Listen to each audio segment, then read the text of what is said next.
Right, hello and welcome to this video on using this graph program, which is a free program to draw the graphs for our tests. This program is very good at drawing algebraic functions, trigonometric functions. It can be used for analytical geometry, but I would recommend sticking to your functions, but it does those very nicely for assessments.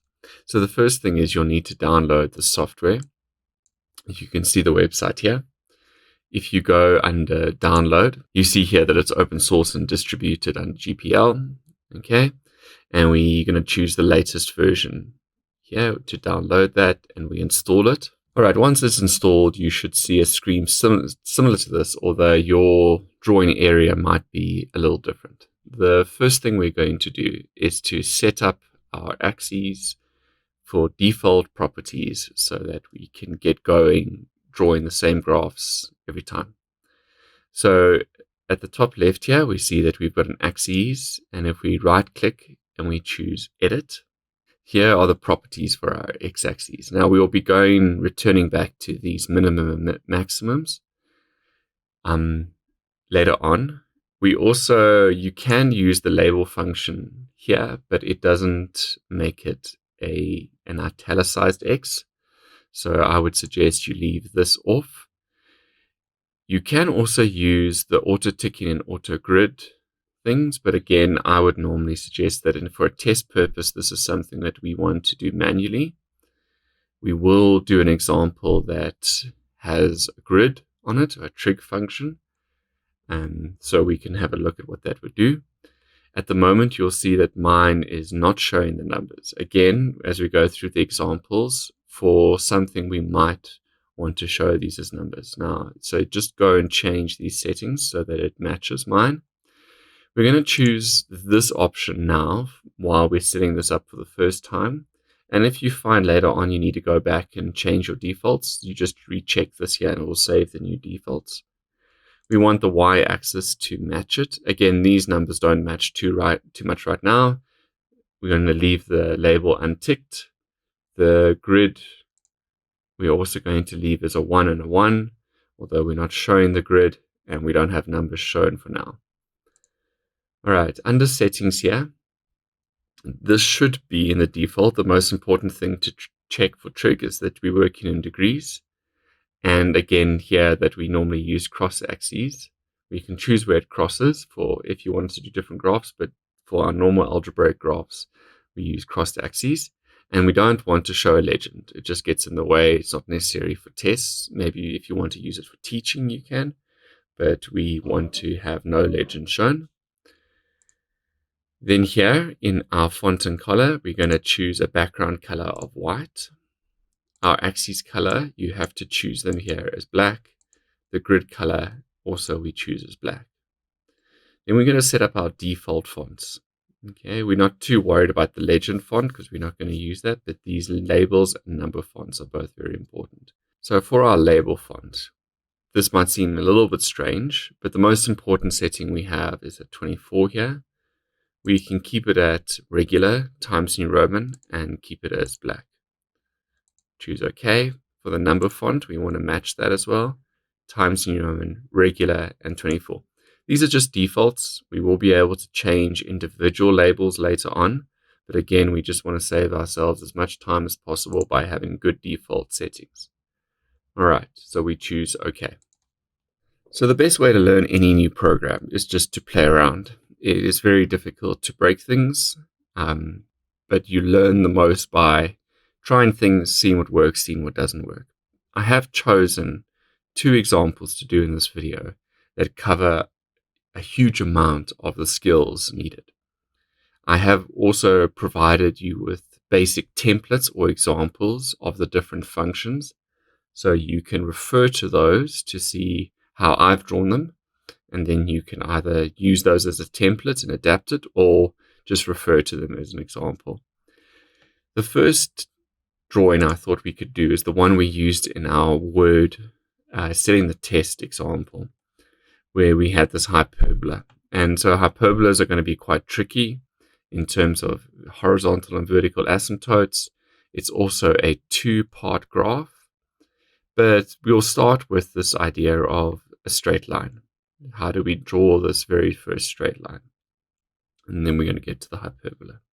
So if we want to draw any function, you can go here, function, and insert a function. You notice there's also a shortcut key.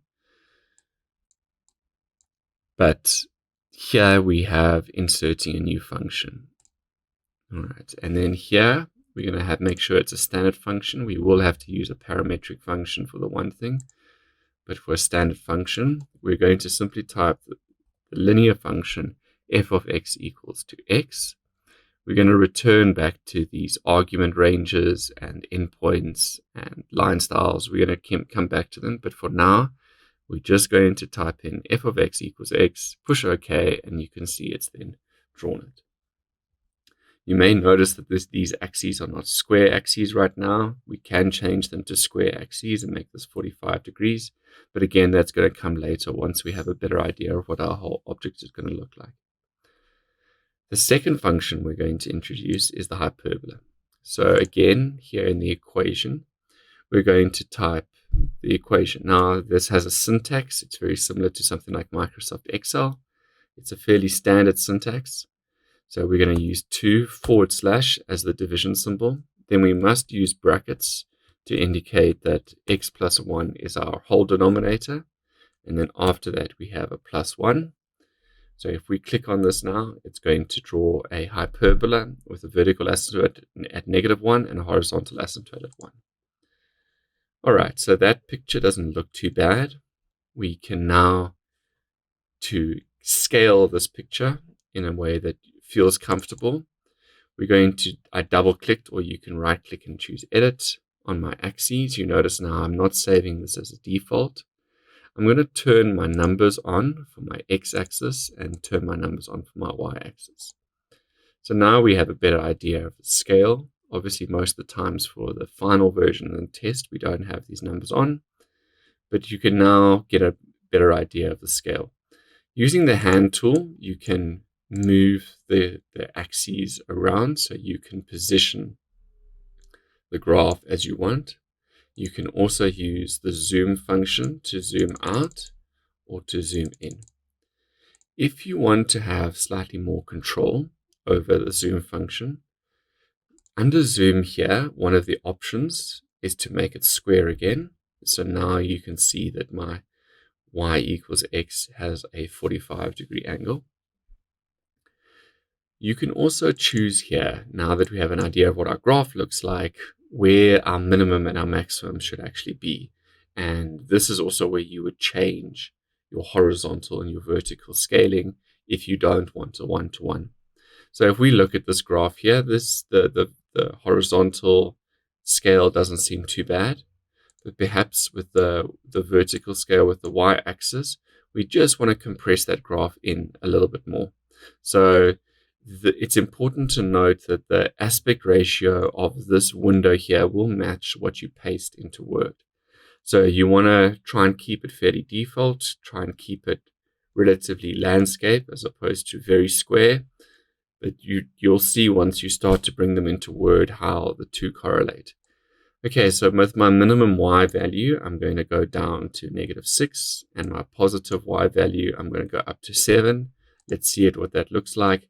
Now I have a slightly better definition of the hyperbola. I realize that this is not drawn accurately.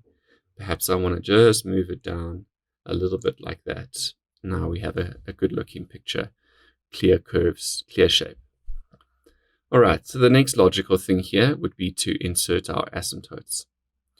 The horizontal asymptote, because it is a function, we can go here and simply type the constant that relates to this horizontal asymptote, 1.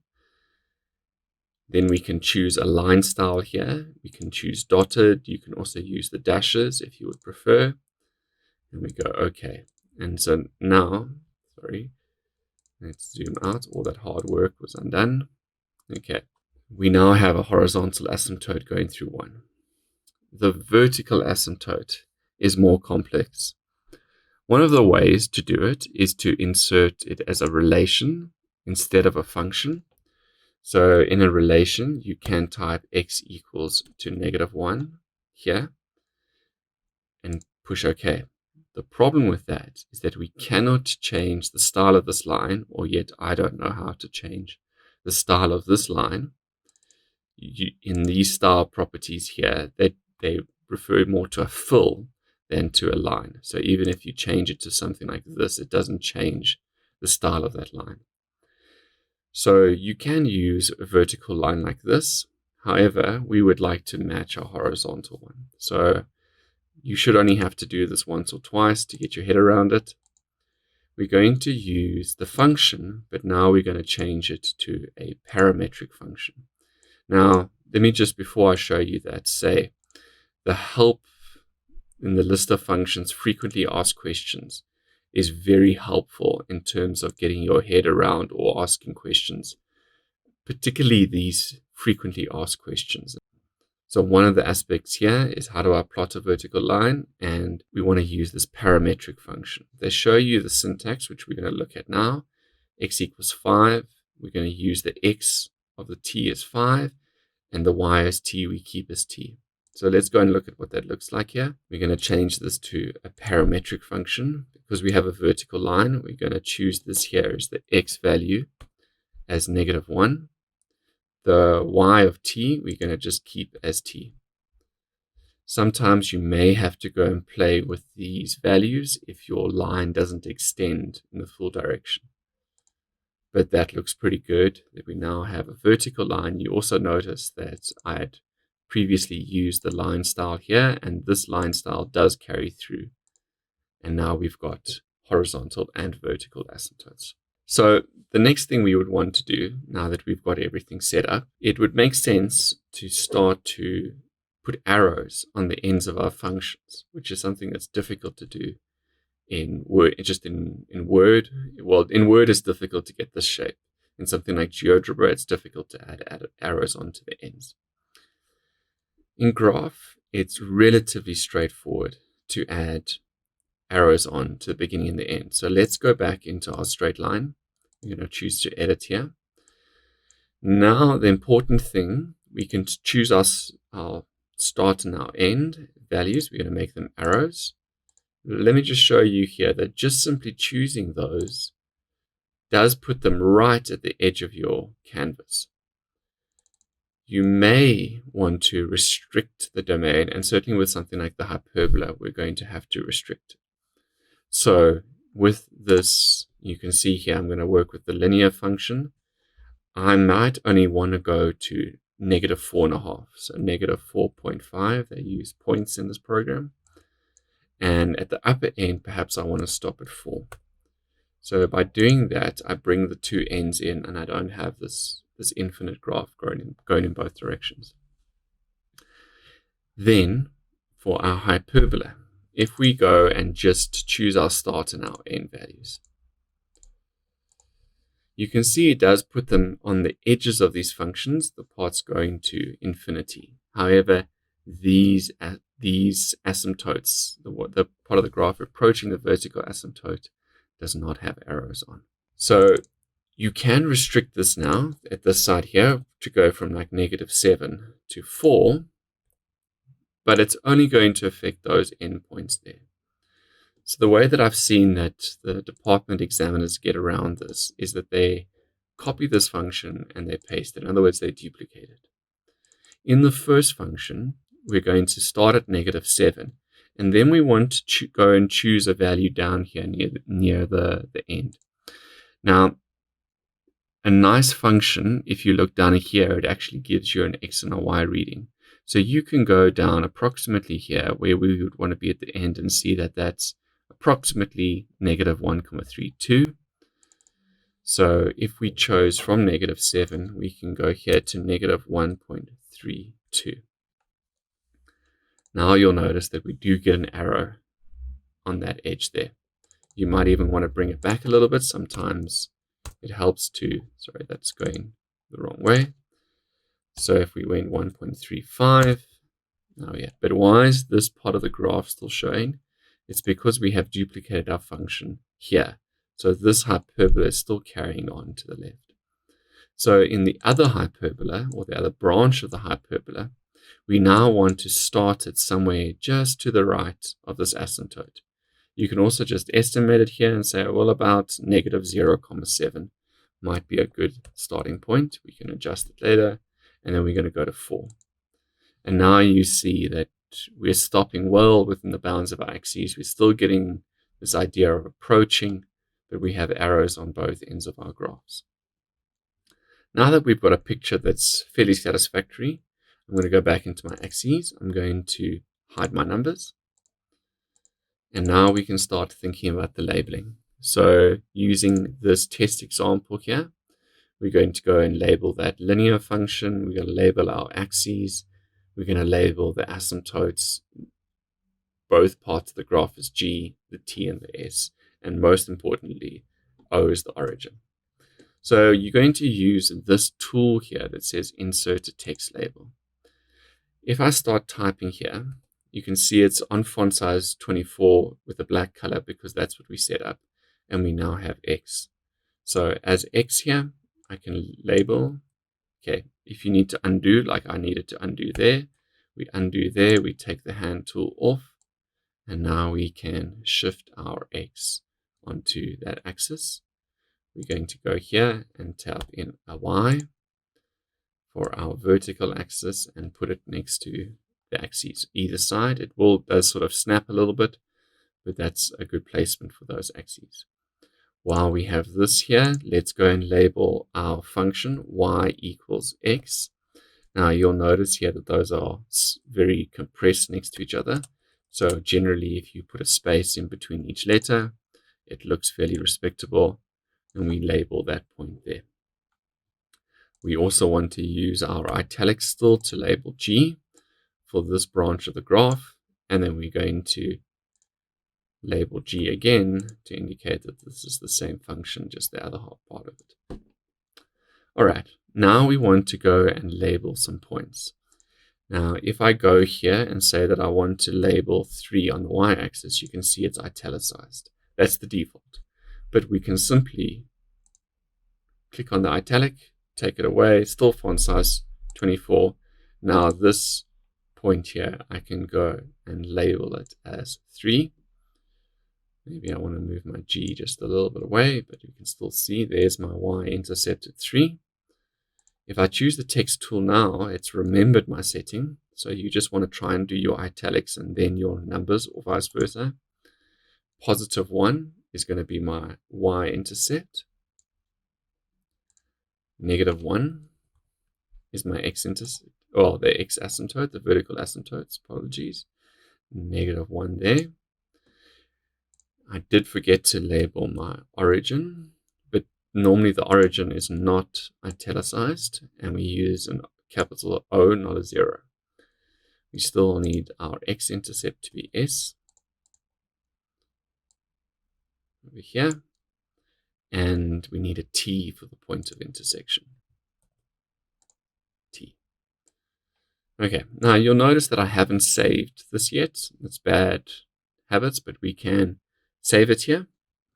And you can see these are the example graphs that I've been doing, but you can save it, and it saves it as a GRF file, so you can keep a record of some of those things. However, it's not actually necessary to save your graph separately. As I showed you in the Word tutorial that we did earlier, we can copy this image. We can go into our template here. We can find an empty space. Here's a graph object, and we go paste spatial graph system object. And here we remember now to go into the picture properties, to go into the size, to make it 50%. And now the size of this image and those fonts will be 12. We center it. We save this file. So now I can close this. Don't save. Terrifying, I know. But if I simply double click this, you can now see that I've embedded it. It is saved in relation to that Word document. If I go and make a change here, put the 1 above there, or put the 3 above on the right hand side, close it, you can see those changes have reflected there. All right, so let's look at a much more complicated example. Here we have a couple of trig graphs. We can see the functions here. We've got a cos graph, a sine graph. We've got restricted axes, negative 240 to positive 240. We've got labels on that axis. We've got a grid. We've got labels on the y-axis as well. So this should be and of course we want to restrict our trig graphs so they don't just carry on forever and ever, which is possible in GeoGebra but difficult. So I'm here back in my default setting. The one thing I would suggest you do immediately here is to change your x-axis to reflect the negative 240. You might even want to go a little bit further, negative 250 to positive 250. I'm going to put the numbers on. I'm going to go and choose our tick unit here as perhaps 90 degrees to start off with. We're going to show the ticks and click on OK. So that looks fairly respectable. Now we can try and draw our first function. So our first function is the cos of x. And we're going to put x inside the brackets like that to indicate it's the argument. And then we're going to go minus, and then you can go 1 over 2 or 0.5. Remember, this is not going to be seen by learners. It's just so that we draw an accurate graph. We know exactly where our graph must start and end, negative 240 to positive 240. Negative 240. And of course, we don't want to put arrows on a trig graph, so we're going to leave the endpoints as just the normal dot. Okay, right. Oh, that's a very squashed graph. So if we go into our y-axis, we can show the numbers here. We can see here that this scale is probably inappropriate. So if we go from 2 down to negative 3, that should give us a better idea of, oh, I've swapped them around, positive 2, negative 3, and here we go. So that's a respectable cos graph. Remember, we can zoom out just a little bit here to see our axes. We can go and change these numbers again.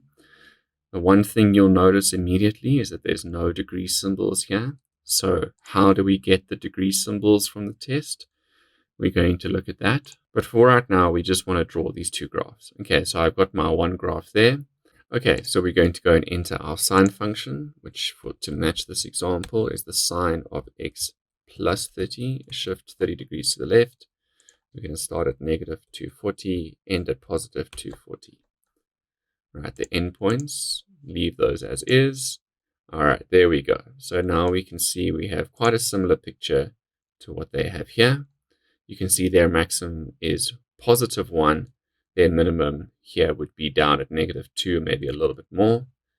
So let's just change our y-axis a little bit to match that a little bit more closely. So our negative minimum value, let's make it negative 2.5. And our positive value, let's make it 1.2. All right, there we go. Got some nice intersection points there. So in this example, they do have a grid, so we can go and set up our grid thing now. For this grid, it would make sense here to have, we don't actually need the ticks. We can leave them there, but we're going to set up our grid. And here we're going to make our grid here in multiples of 30.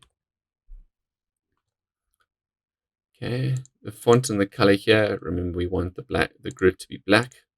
So there's that. I forgot to do the vertical axis. We want to do that separately here. And this one here, the nice thing is we can have its own unit. So in this case, because we're working with fractions, 0.5 would be inappropriate. Okay, so already that's looking fairly similar. Remember, you can actually crop this image, or we can modify it later on. Okay, so let's go and fix some of these labels here. You can do these labels in Word, and you're going to see that we're going to have to do these labels here. If we want fractions, we're going to have to do those in Word. You could, under your y-axis here, change your tick unit here to 0.5. then you're going to get decimals on this y-axis, which in some cases is absolutely fine. But I noted that in this example, they used fractions and mixed fractions. So we will try and do the same thing. So I'm going to take my y-axis labels off for now. And we're going to leave those y-axis labels off. We can keep these ones on just for now to ground ourselves. But we're going to do our labels manually here using just like we did algebraically. So here we can type negative 240. We can make a degree symbol within a text label by choosing this option. Under Times New Roman, you can see there's a whole bunch of symbols you can introduce, but the degree symbol is near the middle of your first set. We click on Insert, we close it. Now we've got a negative 240 degrees that we can go and position exactly over the end of our graph. We can then, the easiest way is probably to duplicate this. So I'm going to copy it and paste it. It overlaps exactly where it was. I'm going to go all the way to the other end of the graph here. And I'm going to choose here to make this positive 240. Now you can really set up the intervals as you wish. You might want to go and label every 30 degrees. That might be a little bit excessive here. Here they've gone every 60 degrees. So let's go and do the same thing. All right, so let's copy and paste our negative 240. We change this here, double click 180. Now we can simply go and overlay that right on top. But now we have a degree symbol. Align them just by eye. Negative 120. Might be a better idea to hide these labels. Right, negative 120 goes over here. I'm trying to align it. Control C, Control V. Okay, and then we change this one to negative 60. All right, so I'm just going to go and hide the numbers now on my x-axis now that I know where things should be. We can just continue this process to label the critical points.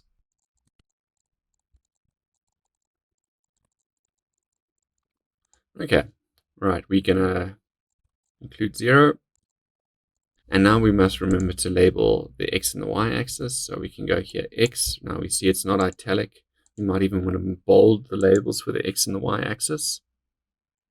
Here's my label, x. We'll remember those settings. I'm just going to go here and choose a new label, y, and over there. Now, another point that comes up, and it's not in the original test. We've pretty much matched it except for these vertical asymptotes. Let's just quickly go and put in our functions. F, that one won't be bolded.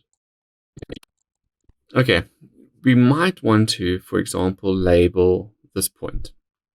Here we've got a grid, it's not so necessary, but frequently we want to label a point. So how do we introduce a point here? You can do it here. Although it says a point series, you can use it just for one single point. So we're going to choose the x value of negative 120. We're going to choose a y value of negative 1. The style is a closed dot here, color of black, and a size of 6. So by doing that, we get a nice labeled point there, or a nice indicated point. After that, we could go and label it negative 120. We go and find our degree symbol, insert, and leave some space, and negative 1. Close it there. And now we have indicated the exact coordinates of that point of intersection. All right, let's bring it into Word now so that we can do the labels on our vertical axis. So we're going to go Edit, Copy Image. We're going to go and find our next question. We don't need drawing canvases here. We paste Special, and we're going to choose a graph system object. I'm going to change the scaling, picture, size, 50%. All right. So you can see here the grid lines still show up. We've got a respectable graph size here that, of course, now is embedded in this document here that we have saved. Now, it is possible this can have some issues sometimes when we move things around, but it's very possible here to go and label my scale much like we would in a drawing canvas. So I'm going to draw a text box. Not having selected here, we need to draw a text box there. All right, and our largest value here was 1. That's not a problem. So we go there, and we're going to label it on the right-hand side. It's going to be font size 12. Let's actually go back and show, okay, right, we can, as soon as we close this without saving, nope, and we open this, it makes sense now for our labels to have our Y on that side. Close it. There's my Y on that side. I'm going to bring my text box in and put it in line with that. Now it's also possible to go here and to have fractions 1/2. All right, we could decrease the size of this so that it's a little bit more realistic and will match the other one. You can use that. 8 seems pretty good. We're going to go and label that over here. We've got our 0. We want to now go and label this as -1/2 down here. We then have -1. Not forgetting to change the font size back here to 12. -1. So let's grab this one. We're going to use the mixed fraction with an equation editor. So under fraction here, we need to choose a small fraction. We can have our 1, and then we have a small fraction next to it of 1/2. Like so. That looks pretty good. And we can go down and put it in there. I know these lines look very faint right now, but when it prints, they do come out quite clearly. Okay, so that's my thing here. It's a pretty good match for the original one here that was given. I have provided you examples of, I'm just going to open them to show you, cubic graphs and the different ways to type the cubic graphs with the arrows in appropriate places. An exponential graph, fairly tricky one here. You can also have a base, that is. You'll see that I've included a point and the label for that point. The hyperbola is the one we've just done. For lower grades, you can see that using the grid function, you can draw fairly accurate graphs if you want to. The log graph for grade 12 teachers, this is quite a tricky one. This has a base here. What I've done here is I've chosen my base to be slightly to the right of 0. I've just translated it. If we have a base that is just exactly that, then it does look like our asymptote, depending on also where we start and our end. If you want to extend this, it does actually look like it touches. So one possibility is that you shift it to the right. This syntax is a tricky one when you want to choose your base. It's sort of backwards here, that my base here is 1/2, and you have to use this different function. There's a list of functions in the help here. It gives you here a list of functions, and you can go and find the different functions, and it tells you how to set those up. All right. Parabolas, again, we can use either form of the parabola to sketch it here. We can indicate a turning point, labels, and the intercepts with the axes. Square root function. I've done a tricky one here. So we've got the negative square root of -x/2. So that's in this third quadrant here, again with a point on it. But obviously you can adapt that there to be in any one of the 4 quadrants. Probably the most tricky one is the tan function. And you'll notice here that I've broken this tan function up into 4 parts to represent each one of these sections. So each tan function is very restricted in its domain, so that we get arrows on both ends. We've also had to use parametric functions here for the vertical asymptotes.